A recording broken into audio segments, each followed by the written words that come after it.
सलाम, सत श्री अकाल, वणक्कम and a very good morning. Angels की हिस्ट्री क्लास में एक बार फिर से आप सबका स्वागत करता हूं। हम इंडियन हिस्ट्री में पिछले वीडियो में हमने जाना कि किस तरह से ईस्ट इंडिया कंपनी जो ट्रेड के लिए आई थी धीरे धीरे टेरिटरी गेन्स करने लगी।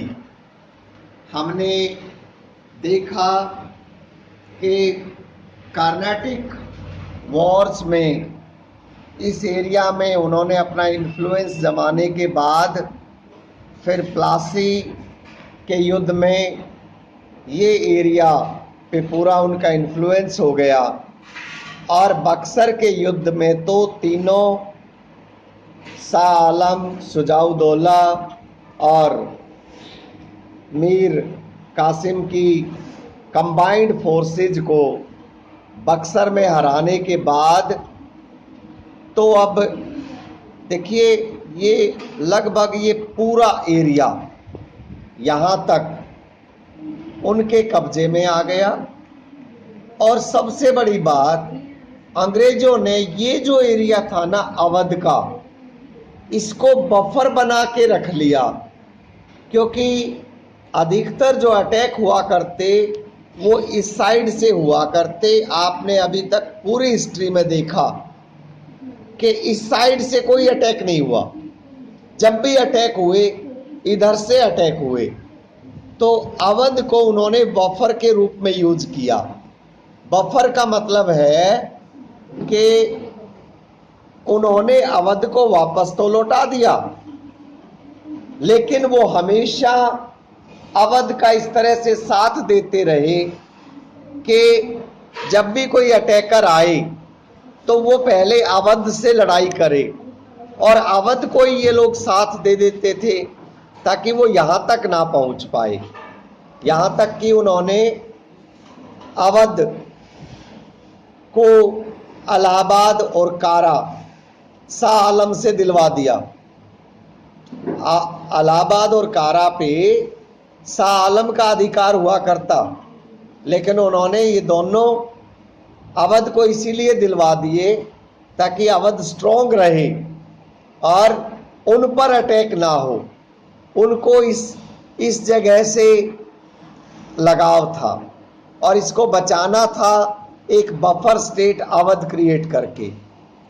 अब जो मुख्य अंग्रेजों का विरोध करने वाली ताकतें थी भारत में, मराठा,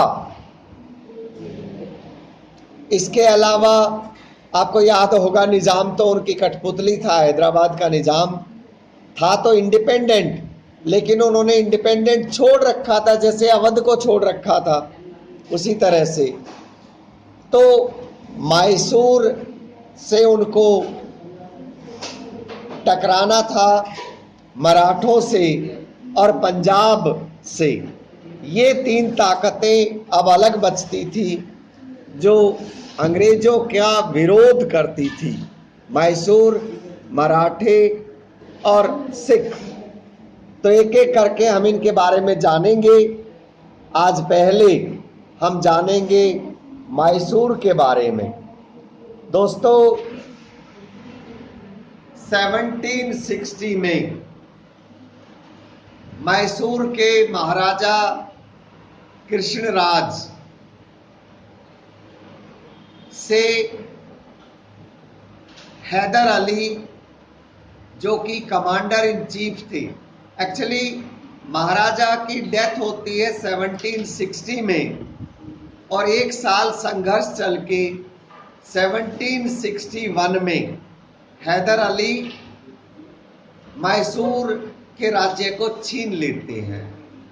यहाँ से जो राज्य एक हिंदू राजा का हुआ करता, यहाँ से कमांडर इन चीफ, यहाँ आगे से मैसूर स्टेट एक मुस्लिम सुल्तान या नवाब के हाथ में अब चला गया। तो इस तरह से हैदर अली जो पहले सिपाही था राजा की सेना में, और फिर वो बने कमांडर इन चीफ, उनका विश्वास जीत करके। हालांकि ये एक विश्वासघात तो था, लेकिन आगे चल के जब हम इनकी बहादुरी की बात करेंगे तो एक इतिहास के टीचर के नाते मुझे बहादुरी के नाते वो भी बताना पड़ेगा, और एक कमांडर इन चीफ ने एक राजा के साथ विश्वासघात किया था वो भी मुझे बताना पड़ेगा। तो इस तरह से कृष्णराज का जो राज्य था वो हैदर अली ने छीना, और 1761 में अब हैदर अली ने पूर्ण रूप से मैसूर को संभाल लिया। मैसूर को संभालते ही मैं एक बार एक तस्वीर आपको दिखा देता हूं पहले हैदर अली की, और ये जो आप देख रहे हैं, बाद में हम बात करेंगे टीपू सुल्तान उन्हीं के बेटे। तो इस तरह से मैसूर जैसे ही ताकत में आया तो अब मैसूर का जो कन्फ्रंटेशन था वो निश्चित रूप से इधर निजाम, इधर मराठे और इधर अंग्रेज, तीन ताकतों से उनकी लड़ाई शुरू हो गई। और 1761 से वो अपनी ताकत बढ़ाते चले गए, मराठों से, निजाम से, अंग्रेजों से कन्फ्रंटेशन भी जारी रहा, और ये कन्फ्रंटेशन 1767 आते आते युद्ध में बदल गया। It changed into a war. So the first Mysore war, the first Anglo-Mysore War began in 1767 and it continued for 2 years, almost 2 years, more than 1.5 year। 67 में स्टार्ट होके 69 तक ये रहा। उधर तीन ताकतों से हैदर अली को लड़ना था। हैदर अली ने बड़ी चालाकी खेली, उसने हैदराबाद के निजाम से चुपचाप एक बात करी, और हैदराबाद के निजाम से ये बात कर ली कि आपको आरकोट और कुछ और जगह में टेरिटरी गेन करा दूंगा, आप प्लीज़ मेरा साथ दो। हैदर अली बड़ी चालाक था, उसको पता था कि मराठों से लड़ पाना संभव नहीं है, एक साथ मराठों से भी लड़ना पड़े और निजाम से भी और उधर से अंग्रेज़ों से भी। तो ये चालाकी उन्होंने करी, टेरिटरी गेंज की बात कर ली निजाम से, और आरकोट पे अटैक कर दिया। आरकोट पे अटैक करके और आरकोट को जीत लिया। इस तरह से ये फाइट कंटिन्यूड रही, और 69 में अंग्रेजों को संधि के लिए बात करनी पड़ी। The Britishers suffered heavy losses. Mangalore इन्होंने छुड़ा लिया अंग्रेजों से, मैंगलोर छुड़ा लिया, आरकोट छुड़ा लिया, और इस तरह से हैदर अली रिकवरी करते जा रहे थे अंग्रेजों से, धीरे धीरे उनके टेरिटरी गेंज करते जा रहे थे। और निजाम से इन्होंने कह रखा था कि भाई कुछ टेरिटरी में इसमें से जीते हुए में से आपको भी दूंगा, अंग्रेजों के विरुद्ध लड़ो। 69 में, अप्रैल 69 में अंग्रेजों को समझौता करना पड़ा। The British had to sue for peace, और on the basis of the restitution of each other's territory ये संधि हुई। अंग्रेजों ने कहा भैया देखो हमारी जीती हुई टेरिटरी हमें वापस दे दो, और आपका थोड़ा बहुत अगर हमने जीता है तो हमसे ले लो। ये समझौता होने के बाद ये हैदर अली ने भी सोचा कि ये एक डिफेंसिव अलायंस रहेगा। लड़ाई, क्योंकि 61 में ही वो रूलर बने थे, तो उनको लगा कि तब तक मैं थोड़ा स्ट्रोंग कर लूंगा, और उनको डर 3 साइड से था, मराठे, अंग्रेज और निजाम। तो संधि के लिए वो भी तैयार थे, और संधि में बातचीत ये भी हो गई कि भाई अंग्रेजों ने कहा देखो एक संधि और कर लेते हैं। बोले क्या? अगर कोई थर्ड पार्टी अटैक करे, अगर हम पे अटैक हो तो आप हमारा साथ देना, और अगर आप पे अटैक होगा तो हम आपका साथ देंगे। इस बातचीत के बाद फर्स्ट मैसूर वॉर खत्म हो जाता है, और फर्स्ट मैसूर वॉर 69 में एंड होने के बाद अब कॉन्फ्लिक्ट थोड़ा बहुत इसलिए बना रहा कि ब्रिटिशर्स ने पीस जरूर मांगी थी, लेकिन जब 71 में मराठों से युद्ध हुआ हैदर अली का, आप याद कीजिए हैदर अली और अंग्रेजों के बीच में एक समझौता हुआ था कि जब भी कोई थर्ड पार्टी अटैक करेगी तो हम एक दूसरे का साथ देंगे। अब अंग्रेज तो मराठों से डरते थे, मराठे उस समय तक भी बहुत पावरफुल थे। हालांकि वो एक अलग बात है कि वो 4 बड़े बड़े अलग अलग राज्यों में अब बटे हुए थे, लेकिन फिर भी the Marathas were a force to reckon with.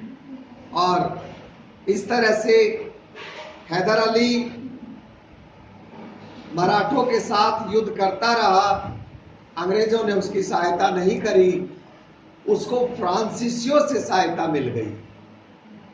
इस तरह से हैदर अली ने देखा कि इन अंग्रेजों से तो फ्रांसीसी ज्यादा विश्वास पात्र हैं, वो ज्यादा सहायता कर लेते हैं।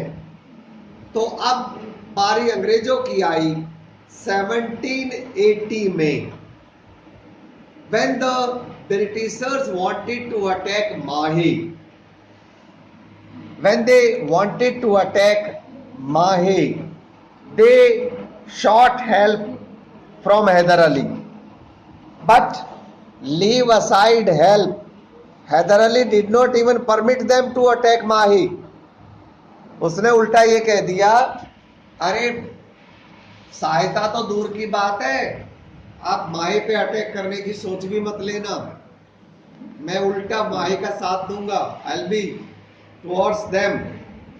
तो इस तरह से अंग्रेज अब खपा हो गए, और अंग्रेजों ने माहे के साथ साथ हैदर अली पे यानी कि मैसूर पे भी अटैक कर दिया, और second Anglo Mysore war start हो गया। इस वॉर में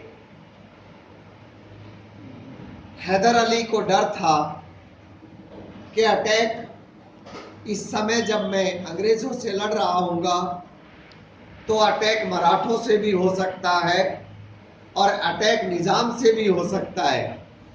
तो उसने 3 साइड अपनी सेना बांट करके युद्ध लड़ा, और इस तरह से वो पूरी ताकत से अंग्रेजों का मुकाबला नहीं कर पाया, और वो युद्ध के बीच में ही मारा गया। 1780 में युद्ध शुरू हुआ था, 1782 में he was killed, and in between his son Tipu Sultan had to take over। और इस तरह से Tipu Sultan continued the struggle, and after this peace was made in 1784। 1784 में समझौता हो गया, और समझौता हुआ with the treaty of Mangalore. Treaty of Mangalore के साथ जब ये समझौता हुआ तो ये कहा गया कि भाई एक दूसरे ने जो भी टेरिटरी एक दूसरे की जीती है वो वापस कर दो, तभी समझौता होगा। दे रिस्टोर्ड ईच अदर्स टेरिटरी, और इस तरह से the second Anglo Mysore war ended after 4 years. That was 1780 to 1784. We shall talk about the third and the fourth war in the next video. Till then, what I suggest is, please watch this video once again, then read the text twice. You should prepare at least 20 to 25 one-liners, 2 3 marks questions and 1 5 marks question. You should also prepare a timeline. So this is what your homework is. I'll show you the timeline in the next video. Till then you should prepare. Okay, we shall meet soon again. Till then, it's goodbye from me. Bye.